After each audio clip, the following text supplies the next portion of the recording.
नमस्कार शेतकरी बंधूंनो, मी नरेंद्र गुलाबराव रामेकर, परम ॲग्रो सीड्स, उत्तम सीड्स या ठिकाणी प्रकाशभाऊ पोवळे, राहणार वडूर, तालुका बाबुळगाव, जिल्हा यवतमाळ यांनी नमामी या गहू या वाणाची 10 डिसेंबर 2024 मध्ये इथं लागवड केली आणि या गव्हाबद्दल काय मत आहे हे आपण त्यांचं मत जाणून घ्या.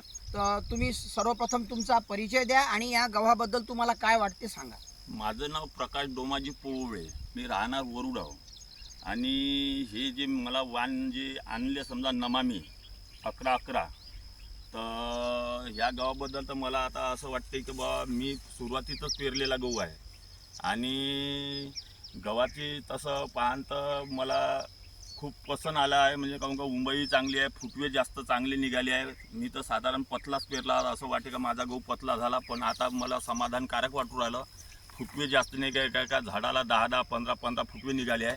त्याच्यामुळं मला तर आता सध्या बरं वाटते. याच्यानंतर बा आता पुढं काय आवारा दिन आरजी तर ते माहीत पडेल. आता तर सध्या समाधानकारक वाटू राहिलं मला ह्या गहू. तर प्रकाशभाऊ धन्यवाद. तुम्ही या ठिकाणी गहू नमामी 11-11 बद्दल तुम्ही या ठिकाणी जी माहिती दिली त्या या गव्हाबद्दल आपण पूर्ण समाधानी आहात. समाधान वाटते. आज तर समाधान आहे. आणि पुढल्या वर्षी जेव्हा तुम्हाला उत्पन्न चांगलं निघाल्यानंतर तर तुम्ही इतर लोकांना या वाणाबद्दल मी परिचय सगळ्यांना देईन आणि मी स्वतःही ह्या गहू पेरण्याची माझी तयारी आहे.